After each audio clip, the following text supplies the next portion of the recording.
Nzibwe enkoko kye kimu ku mirimu emirungi ate egittanirwa wano mu kibuga Kampala oba olyawo ne mabbali waabyo. Abalunzi bonna naddala bye basinga okulunda ate bireeta ssente amangu ddala kwe kubanga balunda enkoko, kubanga otegeera butegeezi nti mu bibuga eby'enjawulo oba n'ebyo ebitundu ebirinaanye ebibuga abantu abasinga tasobola kumala nnaku 2, 3, 4, 5 nga talidde ku nkoko. Kitegeeza ki nti enkoko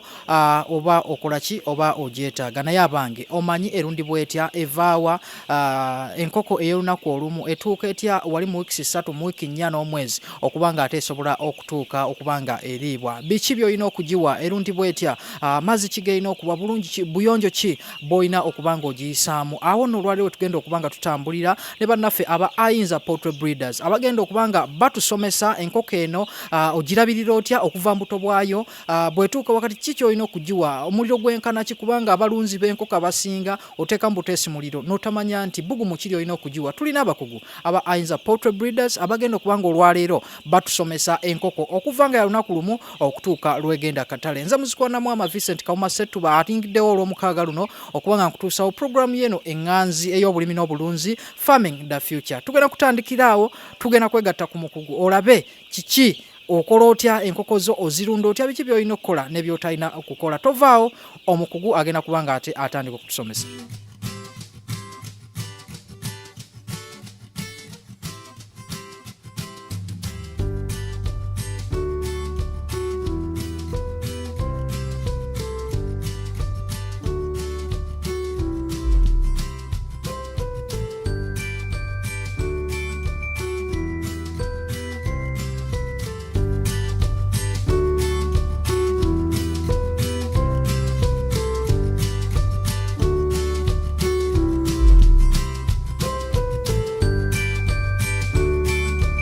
Abalonzi baffe mwenna abatulaba olunaku olwaleero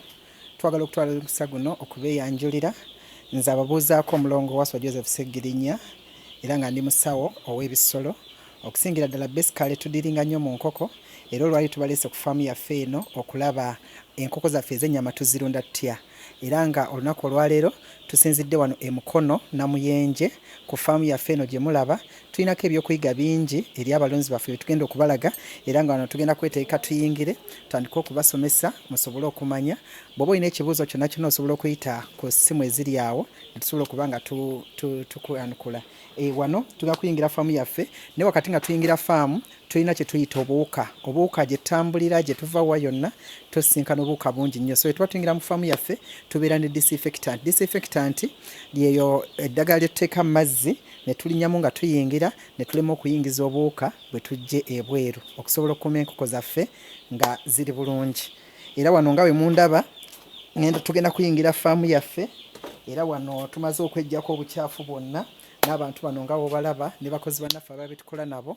ng'era bw'obalaba bagenda kikola tusobole okuyingira mu faamu tuyige ate era tunyumirwe.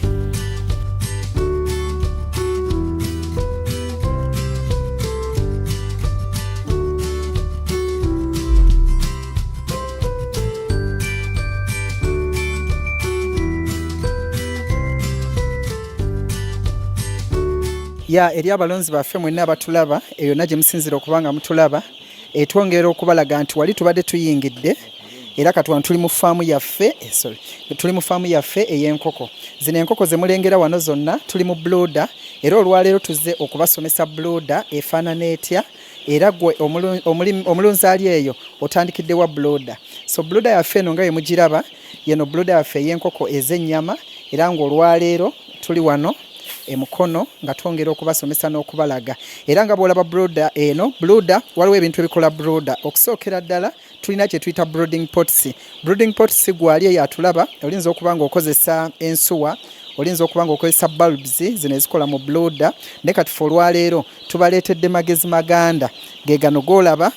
Ffe twekolera brooding stoves zino z'olaba, tupanga amabulooka nga bw'olaba Geoffrey bw'akikoze ne gasobola okuba nga lireeta ebbugumu. Ebbugumu lino lwaki tuliteeka mu nkoko? Enkoko yonna buli wobanga ogirunda ku ssaawa ya leero enkoko ya leero terina maama, naye gwe gwalina ogibeerera maama. Ng'era bw'olaba enkoko zaffe eza loko eza eŋŋanda bwe zaalula abaana baazo zizibikka. bwe zizibikka kiba kitegeeza ziba buwulira empewo so bwe bubikka ebe ebunoonyeza bbugumu naye kati olwaleero ffe mu nkola yaffe ey'ekizungu tukola brooding stoves zino nezisobola okukola ebbugumu kuba ku budde buno obukoko ffe bamaama ffe byonna kati olwaleero tubaleetedde enkola y'amaganda eno era ndowooza ozirengera mu broda yaffe ey'amanda ndowooza mugalaba nga era we mugalaba wano we tubalengeza kati eno brooding stove era omuliro mugulaba gwaka bulungi bwe gwaka obulungi gutuyamba okuba ebbugumu eddungi enkoko zaffe ne zituyamba okulaba nga tezifuuyibwa mpewo ate ne zituviirako okufa so tulinawo ezo brooding pots nga bwe muziraba tulina pots zino abalunzi baffe ab'enjawulo muzimanyi nga we tuzibalaga wano osobola okukozesa ekyo kyonna ky'oba oyagadde kasita kiba nga kikuba ebbugumu ne lisobola okuyamba enkoko zaffe zino okuvaamu obulungi ate era si ekyo kyokka ebbugumu lino mu brooder lituyamba okuza enkoko era enkoko eno weeyitamu ebbugumu eryo ligiyamba okuyimuka obulungi ng'era bwe tujja okubalaga enkoko yaffe ng'eweza wiikisi 2 nga tugijjamu ebbugumu lino ne zisobola okuba nga zifuna empewo ne zituyamba okulaba nga zikola bulungi eyo ye brooder yaffe ng'era we mugiraba brooder kyekifo ky'enkoko weetandikira ng'ekyali nto kiba kifo kitono ekituyamba okuteekamu ebbugumu erimatiza enkoko zaffe ne zisobola okuba nga zifuna ekyo kye zeetaaga okumanya era nga bw'otulengera wano tuli mu kubalaga practicals musobole okukitegeera nammwe gye muli musobole okuyambibwa okulaba nga mutandika brooder zammwe mu butuufu bwazo brooder yaffe eno nga bw'ogirengera tulinamu kye tuyita drinkers enkoko zaffe mwe zinywera drinkers nga bw'olaba mukozi munnange wagikutteko wano era bwe mba mubitunulidde mu bitundu ebyenjawulo tubeera ne drinkers ezo ne zituyamba okuteekamu amazzi enkoko zino ne zisobola okufuna ekyokunywa kubanga nawe omuntu w'obeerayo tosobola kulya nga ate tolina ki kyakunywa naye bwe mubeeramu amazzi tuteekamu vitamins ze tujja obbalaga mu maaso awo ne zituyamba okulaba nga enkoko zaffe zivaamu bulungi mu mazzi gano nga bwe mugalaba tuteekamu glucovit mu bukoko bwaffe nga buto lwaki tuteekamu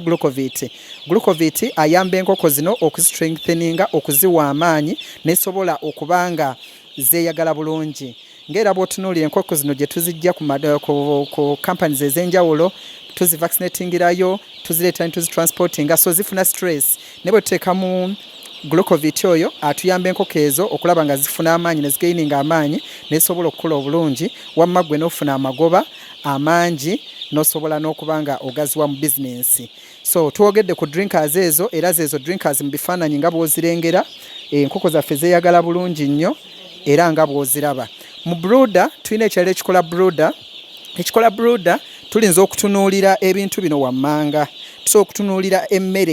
emmere gye tukozesa etuula mu butiba era obutiba buno nga w'obulengera gwe omulabi waffe ali eyo obutiba buno butuyamba okuteekamu emmere enkoko zaffe ne zisobola okufuna mwe ziriira ne mufuna okula we ziriira ne zisobola okuba nga zeeyagala bulungi era nga olwaleero tugenda kubalaga emmere ey'obuweke eri ku mutindo nga we mugiraba bagiyita pellet feeds nga yono starter gwe tuwa enkoko zaffe n'aziyimusa bulungi ne zisobola okukula ne zifunamu obulungi emmere eno ejjudde ebiriisa bingi mulimu nutritions ez'enjawulo ezituyamba enkoko zaffe zino okuyimuka obulungi kubanga broilers nga bwe tubanyonnyola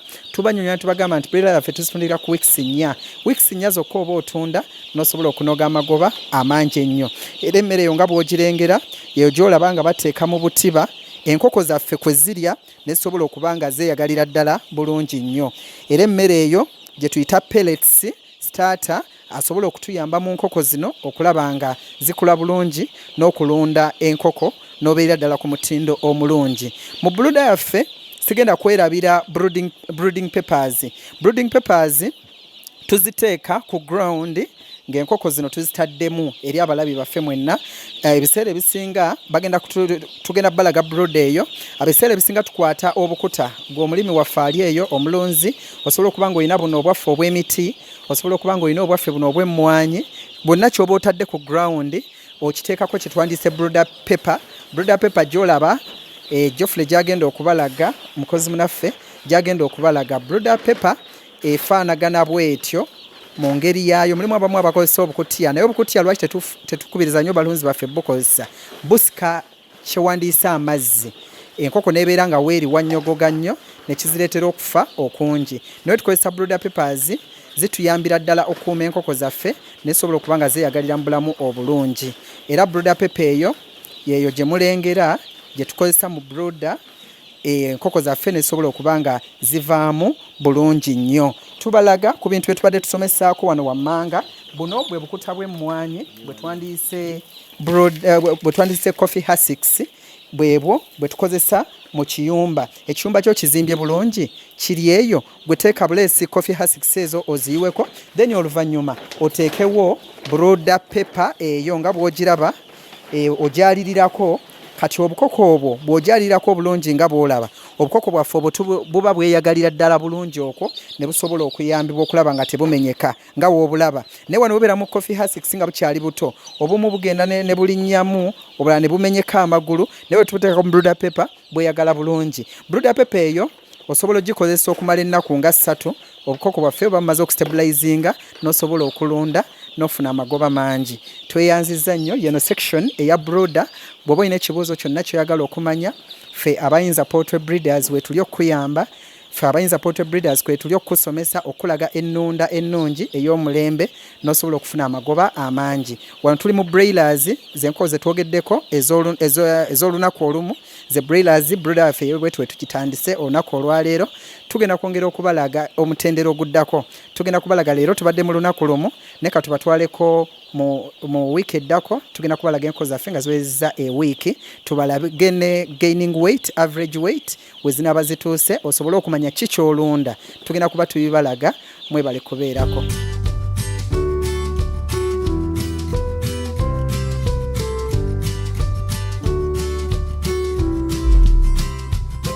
Eri abalabe baffe twongera okubebaza yonna gye musinzira okulaba nga mutulaba ku Race TV, era nga twagala okubagamba nti olwaleero tubaleetedde mu brooder. Brooder y'enkoko kyekyo ekifo kye tukumiramu enkoko zaffe ne zifuna ebbugumu ne zivaamu nga zeeyagala bulungi. So mulimu abalunzi baffe abamu abali eyo bwe mugenda gye babasomesa enkoko ne babagamba bw'oteeka omuliro mu brooder kiba kimala. So ebiseera ebisinga bw'oteekamu omuliro oguyitiridde ennyo kizireetera enkoko zaffe okukola ki? Okufa. Naye olina okuteekamu ebbugumu nga liri moderate. Osobola bipimo otya? Osobola okugenda wonna ku maduuka agatunda ebya vet n'obabuuza gye wandiise thermometer. Thermometer efaanaganako bweti, era ng'eno thermometer tugyeyambisa mu brooder okupima ebbugumu enkoko kwe zirina okutambulira. Era nga thermometer yaffe eno etulaze nga obudde buno we tuli, ethano yaffe esoma nga eri mu 30. So bwegenda mu 30 ebbugumu libeera nnomo, bwegenda mu 40 eba nnomo, naye webanga guli beyond okutandikira mu 70 n'okudda waggulu kiviirako enkoko nnyingi okufa. Bwe bw'ogula thermometer eyo wonna we batunda eby'enkoko basobola ogikusomesa n'olaba engeri gy'olina ogikozesezaamu. Oba n'ekirala, edda abantu abamu baatubuuzanga ebibuuzo, thermometer we zitaali nga twagupima tutya? Buli w'oteekamu ebbugumu eringi mu nkoko ne liyitirira, enkoko zino zoogera era zigamba naye tufunye obuzibu zibufuna butya? Ebbugumu eryo we liyitirira obukoko bukaaba nnyo nnyo nnyo, bukuba sawuti y'amaanyi, era ogenda obutuukamu olaba waliwo obuzibu. Ogenda okulaba ng'obusinga budduse ebbugumu eryo liwandiise brooding pots, zibuvaawo ne buddukira ku bisenge ne busobola okuba nga bwewala ebbugumu eryo. Kuba ebbugumu eriyitira twabagambye livaako enkoko zaffe okufa. Naye bw'oliteekamu nga liri nnomo era bw'okendeezaako nga libadde bukuba sawuti nnyingi nnyo nga budduka, buddamu ne budda mu nnomo temperature ne busobola okuba nga bweyagala era ne bulya bulungi nnyo. So gwe omulunzi ali eyo bw'oba omanyi nti olina thermometer eyo osobola okukozesa amagezi ago ag'ekikugu, buli woolaba nga budduka ne buddukira ku bisenge buleekaana nnyo omanya nti ebbugumu lisusse. Bw'otuuka n'okendeezaamu ogenda okulaba nga buzzeeyo ku normal temperature. Amazzi gano mu brooder tetugawa amazzi gali plain tuziwa enkoko nga tugenda zigema. Lwaki? Buli wooteekamu vitamini mu mazzi ate n'ogema enkoko, eddagala liyitirira obungi mu mubiri ne kiwunzika okuba nti enkoko zaffe zibecoming weak ne zifa. So kati olw'ensonga eyo olwaleero tetugemye, naye tubalaze drinkers zino nga mulimu amazzi ag'enjawulo, naye nga gano amazzi twataddemu glucovate. Glucovate yoyo gwe tuteekamu abanga glucose aziyamba okufuna amaanyi enkoko zaffe ne ziba nga zeeyagala bulungi. Era olwaleero twagataddemu ekifaananyi ekyo tugenda kukibalaga mu maaso awo mulabe lwaki twakitaddemu era kiyambye eki enkoko zaffe.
ya eri mwenna abalunzi baffe abatulaba twongera okubaaniriza mu kitundu kyaffe kino ekyokubiri ng'enkoko zaffe ziwezezza wiiki emu era nga bwe mutulaba eri twavuddeyo katuli ku wiiki emu era mwenna abatulaba ndowooza mulabawo enjawulo kubanga bwe twali mu wiiki emu twabalaga wiiki ewedde nga twali ku brooder papers ze twabalaga ezimu ze mulengeraawo era mulaba nga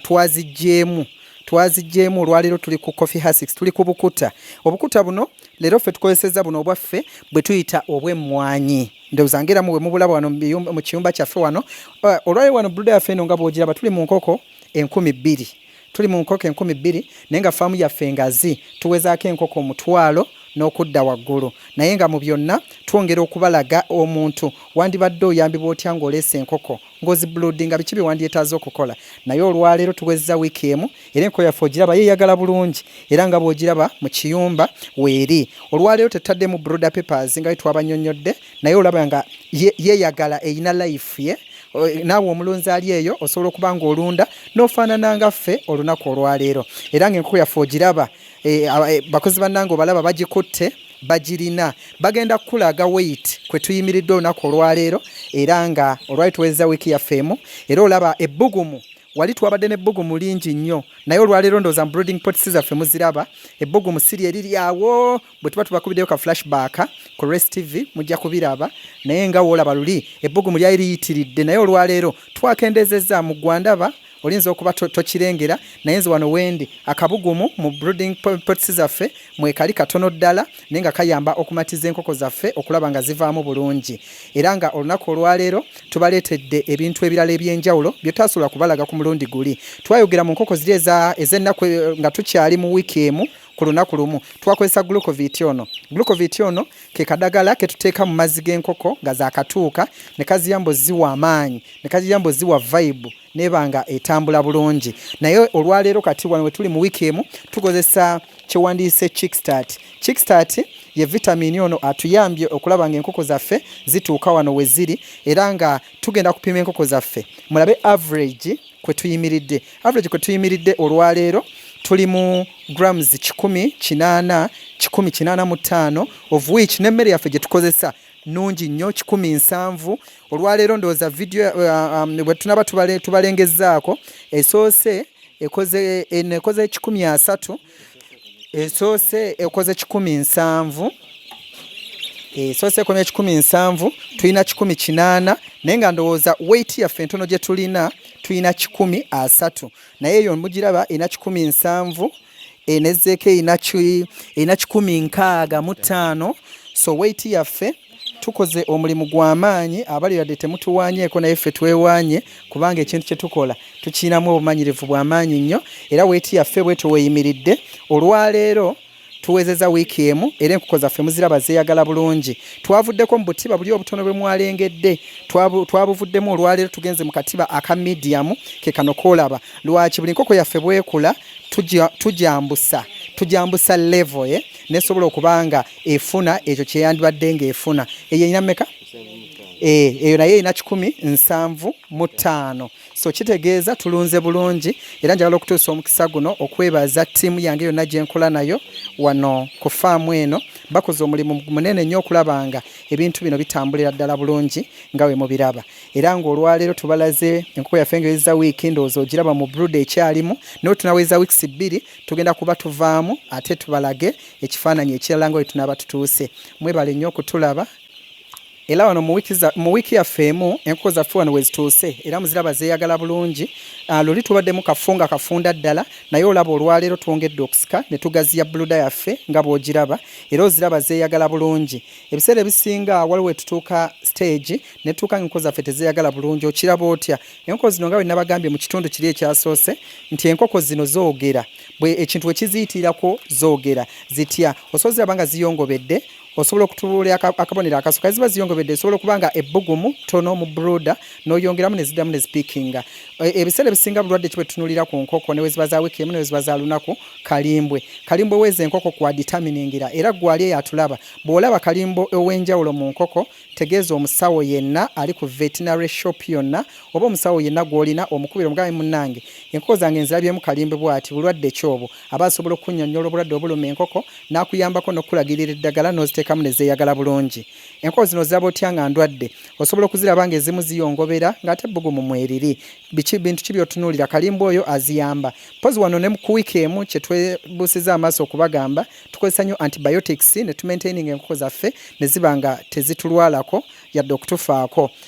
Mu antibiotics tulina ebika bingi. Tulina antibiotics gwe bayita alisil oyo tumuteekamu kubanga alimu vitamini, alimu n'eddagala. Tulina keprosil, tulina emitendera mingi nnyo egy'eddagala eziyamba enkoko zaffe okukula n'okweyagaza obulungi. Era ng'olwaleero wano tuwezezza wiiki emu era oziraba zeeyagala bulungi. Naye gwe buli wolaba akabonero ng'enkoko teeyagala bulungi kitegeeza waliwo obuzibu. Era obuzibu obwo oba obunnyonnyodde omusawo aba asobola okukugamba n'osobola okuba nga owabulwa mu nsonga eyo. Kale n'ekirala kye mbadde mbuusizza amaaso bwe buyonjo mu nkoko. Buli enkoko weebeera awantu awayonjo esobola okufuna health ennungi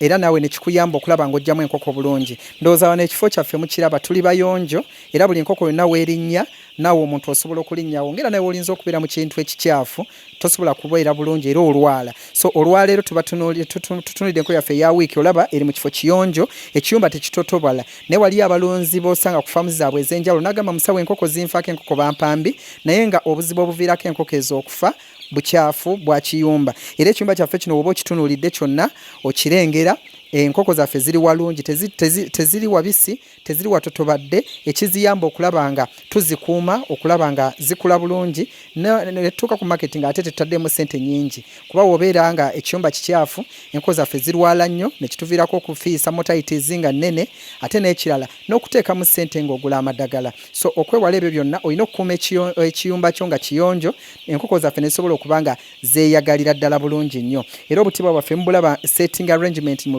butadde bulungi ddala ng'era w'obulaba obutiba emmere mweri, emmere teriimu bukuta, emmere teriimu bikyafu, ekiyamba enkoko eno okukula amangu obulungi. Wali emabega mu nkoko zaffe 2,000 tubadde tukozesa kilo 5, ne kati olwaleero twayingidde tukozesa kilo 100 olunaku. Kitegeeza ki? Buli enkoko weekula obulungi kijewa extra mile okwongera okuba nga ekola ki ng'erya. Enkoko zino ratio yazo gwatulaba osobola okufuna olupapula ne kalaamu n'okubola 0.5 times the number of chicks. Oba osobola okukola 0 akatonyeze 5 n'okola n'ogabizaamu omuwendo gw'enkoko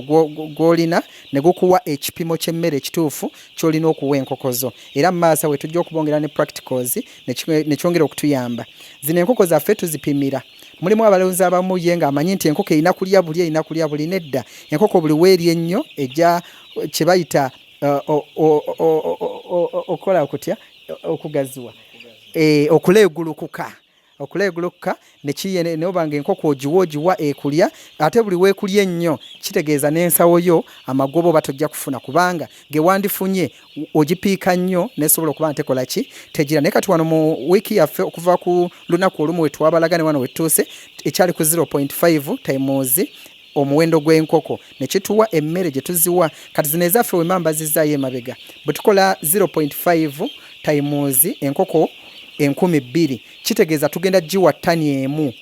mu weeks mmeka 2 ye broda. Ate tunaba tuvuddemu awo tugende ku 1.5 naye olwali tetujja kubatwalayo tusobole okubasomesa. Gwalina ekibuuzo kyonna osobola okutubuuza nti tusobola okwanukula ne tusobola okulonda naawe ennonda ey'omulembe. Era obuyonjo obulaba tubwogeddeko, amataala gaffe mwegali olaba enkoko buli kimu era eri mu life nnungi, good life. Era nga bw'otunuulira oziraba zonna tezirina buzibu, ziri mu kweyagala, ziri mu kulya, ziri mu kkula. Era we tunaweza weeks 4 tandika okufuna amagoba. Gwali eyo atannaba kulonda tukubiriza ojja olunde breeders zikuyambe okuva mu bwavu.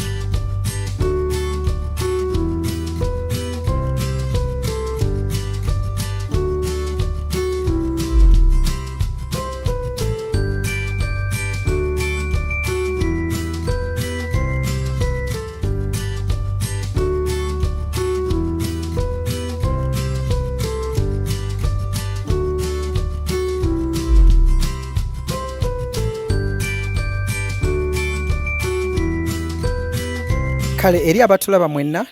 tuli mu kwongera okugaziya ku buyonjo mu nkoko zaffe okwewala okulwala, okwewala okubanga tezirwala ate kituwunzike nga tukubye ensawo ate ogenda ogula amadagala owunzike nga n'amagoba ge wandifunye ku nkoko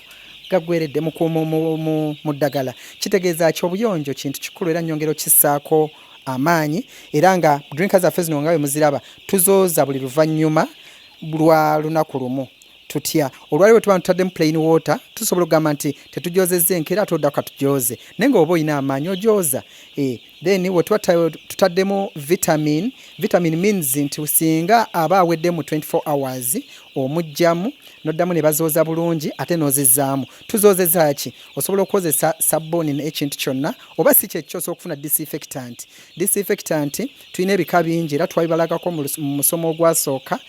tulina biosafe tulina verokill tulina disinfectants nyingi ezituyamba okwoza drinkers zino ne zivaako obukyafu enkoko zaffe ne zitalwala obuyonjo tubuteekeko nnyo amaanyi olw'ensonga bw'onaaba tokikoze ogenda kunzika oguza amadagala mangi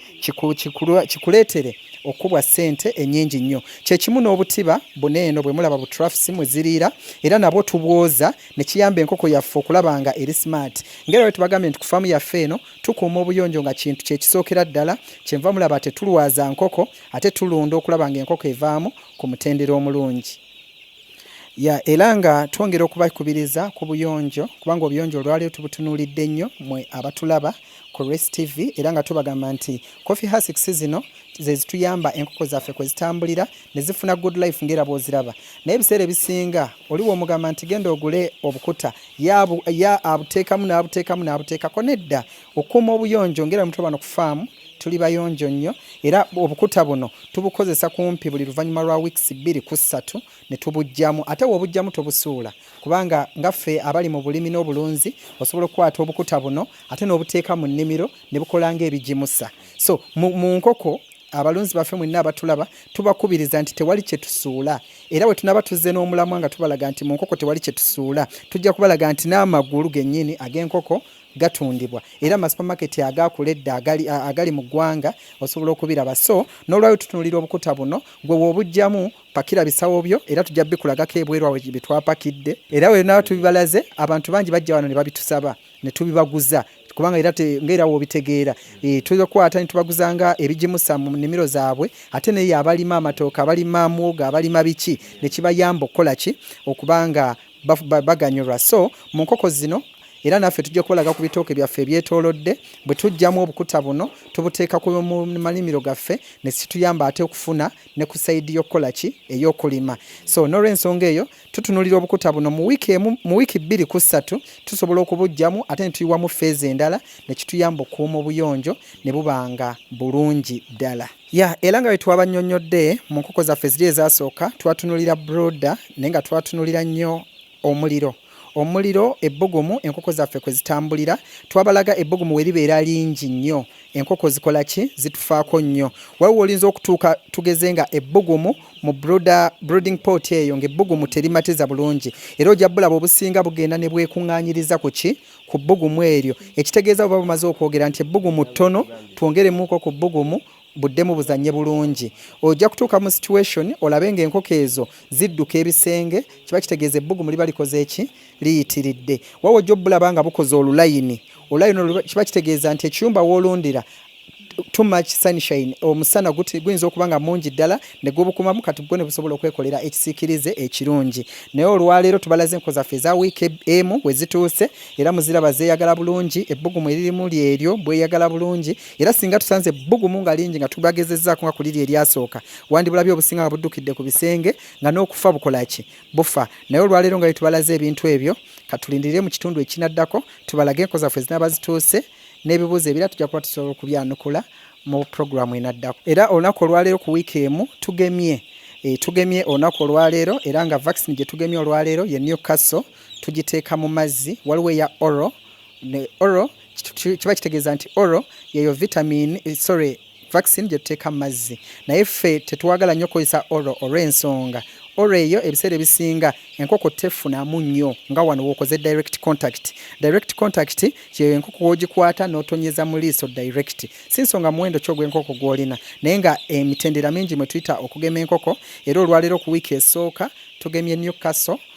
wiiki eddako nga ziweza wiiki 2 tugenda kuba tweyongerayo ne vaccine yaffe eyitibwa ggombolo.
Tabo ne bannyabo okulunda nga bwe kiri ekyamaanyi ate ekikulu ennyo nga tuli ene emukono nga tugezaako kubalaga ennunda entuufu eya broilers zino. Omukugu Joseph agezezaako bingi byatusomeseza naddala gwe alunda ng'oyagala okufuna mu nkoko. Tolunda bulunzi n'osuulaawo, kitegeeza nti product gy'ojja okufuna tejja kuba ntuufu, naye buli lw'olunda ng'ogoberera ebyo by'olina okukola kitegeeza nti n'ekintu ky'ojja okugyamu kijja kuba kituufu. Bangi nnyo tutuukayo mu byalo ng'alunda naye nga naye yeebala nti ali mu business, nti ekintu kino yakifuula commercial, naye nga ebintu nga bino by'obuusa amaaso tulabye obukoko nga babupima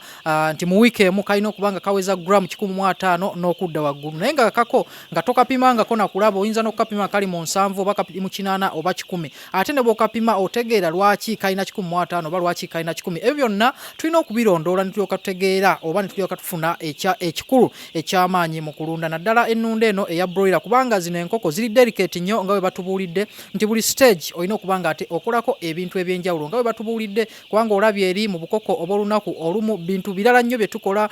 Waliwo ekipapula kwe bubeera, ate tugenza okutuuka wano mu wiiki ennamba nga tulaba enkoko ziri mbukuta, omuliro tulaba mutono nnyo ate ogweri mungi nnyo, gw'oyinza okikola nti kinyumo n'oteeka mu buteesi muliro ate n'obwokya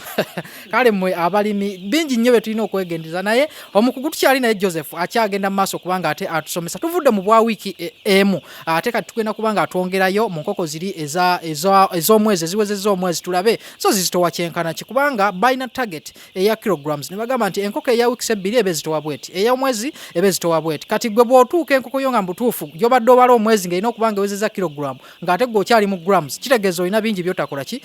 era teweebalira mu bali abalunda okufuna ensimbi, kitegeeza bingi nnyo by'otagoberedde naye ng'ate olina okugoberera ebintu bino okusobola okulaba nga naawe okola ki, nga naawe ofunamu. Agenda kubanga atulagako nga tunagenda mu nkoko ziri enkulu atulageko ebipimo by'emmere byo, emmere ogikola otya, kubanga ffe ennunda eyaffe tumanyi buli kimu tukiteekamu n'ofuna emmere yo n'esigalawo n'okanyugamu emimmonde n'okanyugamu biki ne zirya akawunga ne zirya, naye ng'ate waliwo ebintu ebimu bye zitalina kulya naddala enkoko zino ez'ennyama ze bayita broilers. Tugenda kubanga ate tumukuwa mu kitundu kyaffe ekinaasembayo wano atulage emmere yo erina kutabulwa etya, erina kubeera etya, erina kukuumwa etya, ate asooka atube nga atuwa ne ziri enkoko enkulu tusobole okulaba zo endabirirwa ebeera etya, kubanga ndowooza emirimu egisinga giba gikendedde naye ate okulya kuba kweyongedde. Tovaawo tukomawo.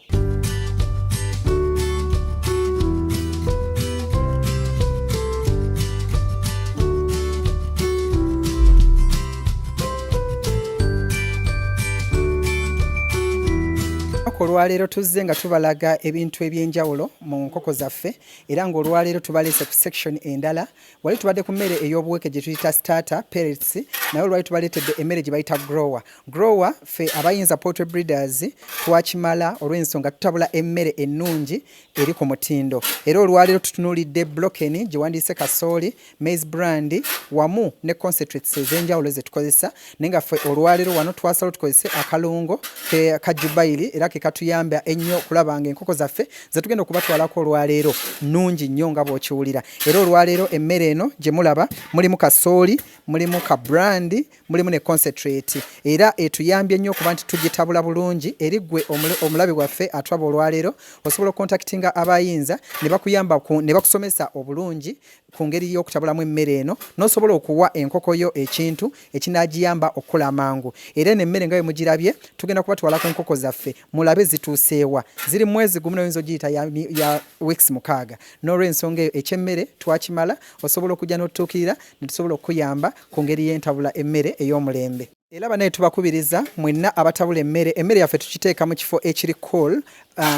kiyambe emmere eno okulaba nga ekuumibwa bulungi obutafa. Mulimu ingredients ez'enjawulo ezitubalaga ngera bwe twali tubasomesa emabegako, twabalaga ekirungo kye bayita bavonite, tusobola okukiteeka mu mmere yaffe n'ezikuuma okuba nga teyonooneka. Naye olwaleero wano w'otulaba tutabulira mu kifo ekirungi ekireetera okuba nti amazzi tegagituukako, tetotobala, eri mu kifo ekiri conducive ekirungi ekisobozesa okukuuma emmere yaffe okulaba nga nnungi. So eri abalunzi baffe tubagamba nti emmere eno mugikuumire mu kifo ekirungi ekitayitamu mazzi, ekitayitamu nnyo gundi mazzi agasobola okuviirako emmere yaffe eno okwonooneka. Era katugende mpola mpola tubalage enkoko zaffe ezirya ku mmere yaffe eno eya grower. Gwaliyo gye wandyagadde n'otukuya tusobola okukolera free deliveries oba n'ojja ne tukusomesa, kubanga ffe abayinza tusomesa omuntu naawe n'oyiga okwetakulira. Kitegeeza tetugenda kukoma kukutabulira kyokka, wabula osobola okujja ne tukusomesa n'ogenda eyo gy'oli naawe n'oyongera okusomesa abantu ne basobola okweyagalira mu mulimu guno. Ng'era Uganda we tutuuse, atalunda munnange oba owedde. Naye olw'okuba nti okulunda tukuwadde ekifo kya ku mwanjo, y'ensonga lwaki olaba abayinza twakyeyama okulaba nga tubasomesa n'okubayigiriza ennonda ey'enjawulo eri ku mulembe.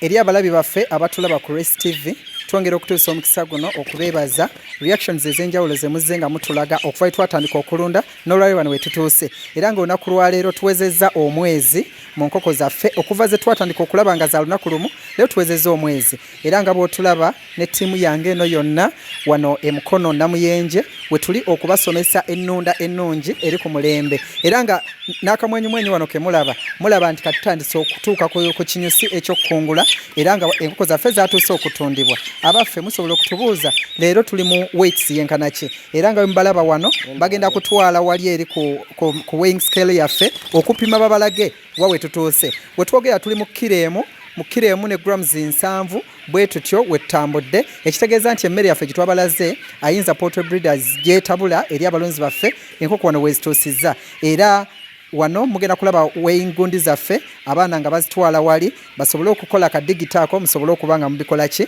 nga mubiraba bulungi. Era olwaleero n'ekyenjawulo ekirala kye mutulabako wano, mulaba nga enkoko zaffe zino ziwezezza weeks 4, era nga bye twalabye muli ebbugumu, leero tetulinawo mu bbugumu. Ekitegeeza enkoko zaffe zikuze bulungi, tezikyetaaga bbugumu, tezikyetaaga kintu kyonna, era oziraba zeeyagala bulungi. Pozi ekyenjawulo ekiriwo, obutiba bwaffe ndooza mubulaba. Olwaleero katula okuba nitukuze tuli mu butiba bunene ddala, era buno obutiba obulaba tulinamu bu drinkers ennene eryo twali tetulaba mu weeks 2 olunaku lumu. Kati olwaleero tulina drinkers 10 liters ennene ddala, ndooza mukiraba. Ekintu kitadde ku good life, ebintu mubiraba, buli kimu kirungi nnyo nga we mukiraba. Era nga olaba abaana bakola ekisoboka kyonna okulaba nga faamu eno ebeera nga buli kimu kitambulira ddala bulungi nnyo ng'era bw'otulaba. Era nga bw'otulaba olwaleero tulinamu bu nozzles buno tubuyita nipples, chicken nipples muziraba. Era tulina pipe tanka eryeri tuconnectinga amazzi ago ye modern life y'okulunda. Era wegajja mu gundi bwe zityo zijja enkoko zaffe ne zinywa wezitasobodde kunywera muno ng'era bw'olaba. Enkoko zaffe zaagala nnyo okwewuuba, era oziraba we ziba zitambudde nga bw'ogirengera eyo erinnyeeko waggulu. Tukulaga tutya? Tukulaga nti enkoko zaffe ziri mu good life, zisinkana businkanyi bulamu bulungi, nesobola okuba nga zeeyagalira ddala bulungi. Era otulaba wano tuli mu kutunda, tutandise okuba nga turecevinga ba customers baffe, era nga tugenda tutandikira ddala okuzitunda. Wano tuli mu nkoko 3,000. 3,000 twakyusizaamu, wali nabasomeseza n'embalaga 0.5 we twabadde mu wiiki emu ne wiiki ey'okubiri. Kati ennaku zino ratio kwe tulira ku 1.5 times enkoko 3,000 ze ttani 4 ne kilo 5. Wo dividinga by 30 kitegeeza buli lunaku tuziwa kilo 115 wamma gwe n'olunda n'osobola okweyagalira mulimu nga ffe olwaleero. Ffe abayinza Poultry Breeders tubakubiriza okujja gye tuli tubayigirize okulunda, tubawe enkoko zaffe ennungi. Enkoko zaffe ziri ku mutindo, emmere yaffe eri ku mutindo, abakozi bonna be tulina bategeerera ddala kye bakola. Gwatwetaaze osobola okuyita ku masimu gaffe, osobola tukubira ne tukutuusaako services zonna, deliveries zonna, n'obanga osobola okuba ng'oziraba. Ekyenjawulo ekiri mu nkoko zaffe, tuli budde bwa misana, era olulaba tuli mu good life n'enkoko zaffe tweyagala, tetulinaako mataala. So nga ate brooders ziri obwedda ze tubalaga ng'amataala gaaka, naye olwaleero amataala mugalaba tegaliiko. Ebinywero ze twandiyise drinkers oziraba, abaana ngera we mubalaba amazzi bagaleeta, enkoko zeeyagala bulungi nnyo, tezirina buzibu bwonna. Ffeno tulunda enkoko n'okulwaza tetulwaza, olw'ensonga ekyokkola tukimanyi, tukuuma ekiyumba kyaffe nga kiyonjo ng'era bw'okiraba. Buli kimu kiryoke, enkoko zeeyagala bulungi, drinkers oziraba, amazzi ogalaba, abakozi bannange bafuba okulaba nga buli kimu kiryoke. Era nga mbatwalako katono nnyo wano ku gundi ku kamashini kaffe, twagala kulaba enkoko yaffe ey'omwezi ezitowa kyenkana ki. Twabagambye tuli mu kilo emu ne grams 7 bwetu wetugenze nga tutambulira era eno ku ssaawa zino bwoba basikaninze ne bongera okusika ku gundi eno olwali tutono tuli mu kiremu ne grams 5.5 kiremu ne grams 5.5 abatulaba olinza okulowooza tulimba naye twagezezaako okolagana ne Rest TV tubalage ebintu tubikola tutya okitegeera tubikola tutya yiiye endala bakagiyimusa eri mu kiremu ne grams 125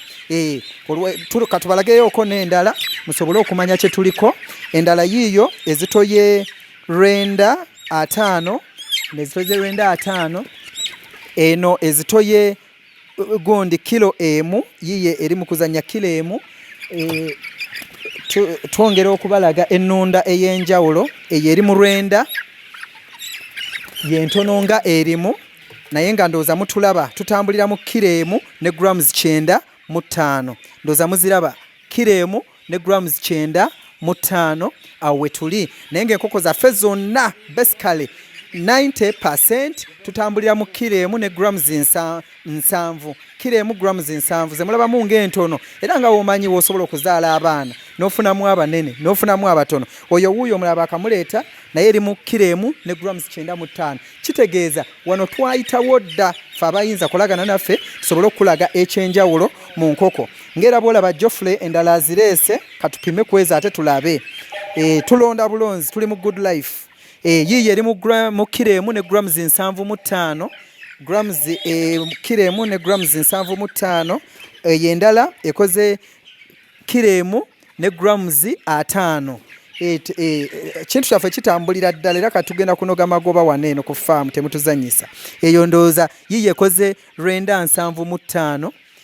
ekoze rwenda 7.5 eyo yiye ekoze rwenda 3 lwaki tubalaga difference zino muleme kugamba nti beekobanye bateekako nkoko emu yeraga kiro ne twongera okubalaga trend kwe tutambulira ekitegeeza nti tunagenda okumalako weeks 5 ng'enkoko tetuyinaamu mu kiyumba so n'olw'ensonga eyo ffe abayinza poultry breeders tubayita tubakoowola bwenna abali mu bunyomero bwa eggwanga ery'enjawulo Uganda oli London oli America oli luddawa tukusaba ojje twongere okuba nga tukuyigiriza ennunda ennungi tulina bu partitions buno bwe twakola ku faamu yaffe wane mukono era mbatwalayo mu bulabe ngera bw'omanyi nti tulundira ddala ate omulimu guno tugutegeera tulina enkoko ze tutunuulira nti enkoko entono tosobola giteeka na nnene ekyo abalunzi baffe mukyerabira naye olwaleero twagala okubalaga nti enkoko weebeera nnene esobola okulemesa enkoko entono okulya ekitegeeza oba ojja kufunamu obutono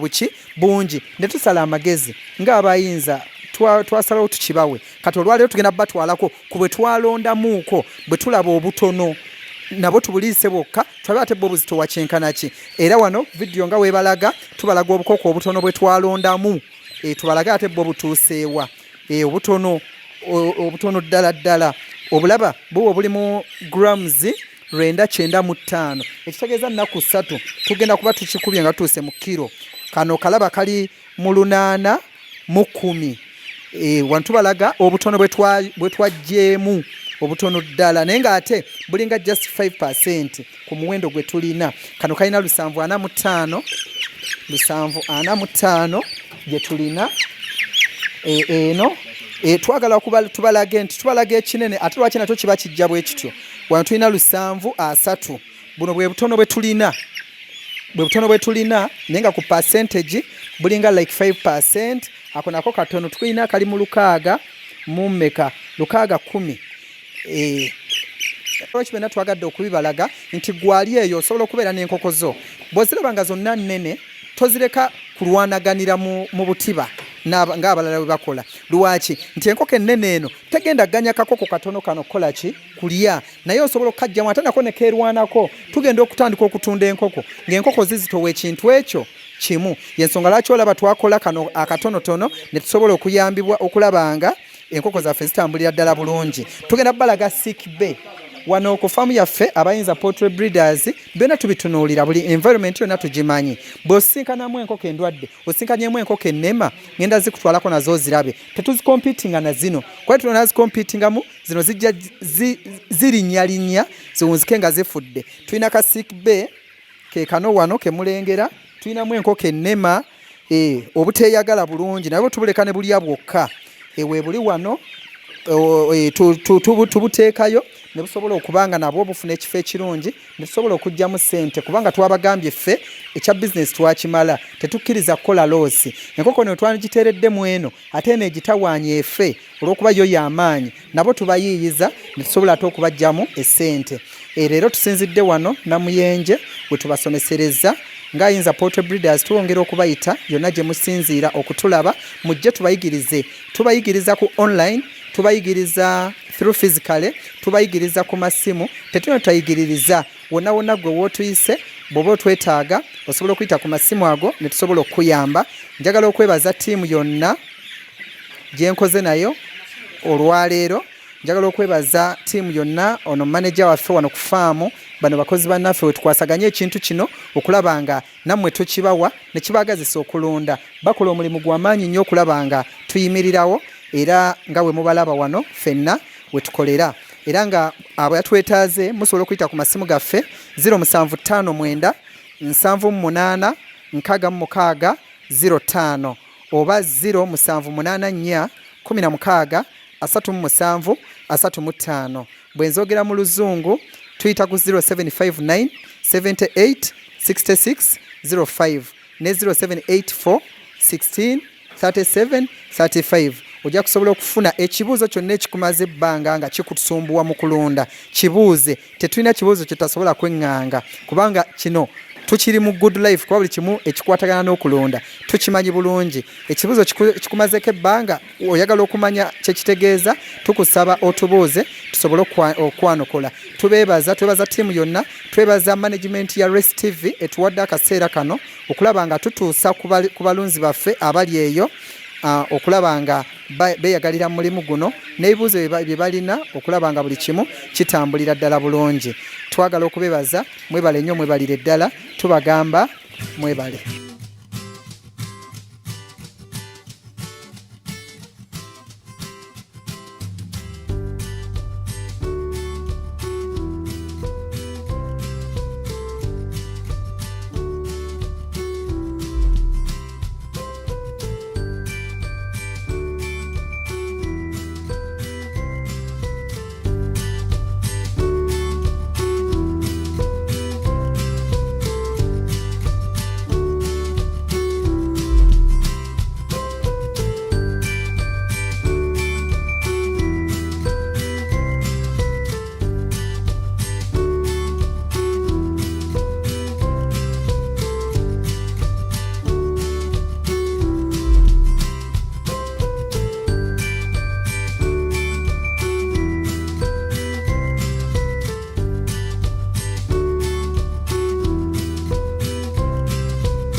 ne banyabo tubebaza okubanga mubadde mutugoberera okuva gye twatandikidde ebintu bingi mbutufu bw'otasiima olwaleero naddala ng'oli mulunzi ojja kuba tosiima busiimi kubanga omukugu olwaleero gwe tubadde naye omulongo Waswa Joseph nsuubira tukoze bulungi nnyo mmwe abalunzi oba ffe abalunzi abeenyigira mu by'obulunzi tetulunda bulunzi naye tusobole okutegeera emitendera egy'enjawulo biki bye tulina okuba nga ate tuyitamu okulaba nga naffe tufuna ekintu nga kino tunuulira enkoko gye bagamba ey'omwezi nawe n'ogamba nti ye kuba ffe tube tumanyi tukoma kuzirya buli n'ogenda wali ne bakuteerako ekisambi ne bakuteerako ekiwawaatiro naye mutufu nga kya mwezi naye nga ffe tumanyi bya myezi 3 oba bya mwaka naye ng'enkoko ya mwezi kiva mu ndabirira nti otuuse wano n'olaba nga ekilogulaamu oba enkoko emu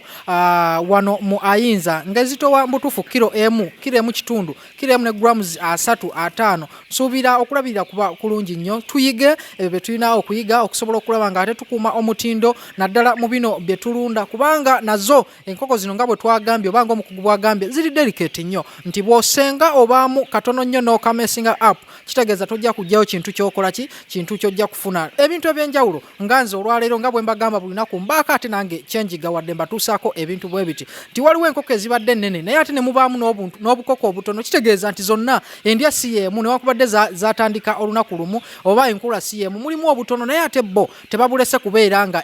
bukompitinga n'enkoko ennene okubanga bufuna emmere nenfunamu ekyokuyiga nti ennene zo zisobola okulwanalwana ne zisobola okulya kitegeeza ennene bw'ogireka n'akatono tekajja kukola ki tekajja kufuna mmere kitegeeza nti babadde balina obbwawulamu obutono nabwo bugenda eri bwekubira eri busobole okufuna ate okulya obulungi nabwo ate busobole okuba nga ate bugaininga weeti okuba nga butuuka ku ekyo kye baagala so nno kyakukiga kyamaanyi kyefunyemu olwaleero naawe omulunzi ali eyo nsuubira oyize ebintu bingi enno olwaleero tugenda kubanga tusukkako wano naye nga tukwebaza era nitwebaza bannaffe aba Ayinza Poultry Breeders bali awo nno ku Farmers Center awo wansi wali ku Container Village osobola okugendayo n'ennamba zaabwe bazikuwadde okusobola okuba nga ate obafuna bajja kubanga bakusomesa gwe ayagala okusettinga ekiyumba n'ayagala okutandika okulunda ku kamera olwaleero mbadde ne Mande Abudu ate producer Gita David naye abaddeyo ne Sara Kakooza agattagatta ebifaananyi bino tugenda kuba tetusukkawo olw'omukaaga luno ffe katukwate enkoko zaffe tugende nazo kuba naffe tetuyinza ate kubatuusaako butuusa ne tutatagenda na nkoko era olwaleero ffe tugenda kgenda nazo naffe tulyeko tujja kuba nga tudda mu wiiki ejja ate tukubuulire obuwoomi bwazo kubanga waate awo tetutuuseewo olwaleero program tetuuse ku buwoomi atumaze okugisala tujja kuba ffe tubabuulira ate ewooma etya olw'omukaaga olwaleero muzikirize mbasuubire wano mbadde muzikuwa namwama Vincent Kauma atakumira mpeera bankumire musibe bulungi mwera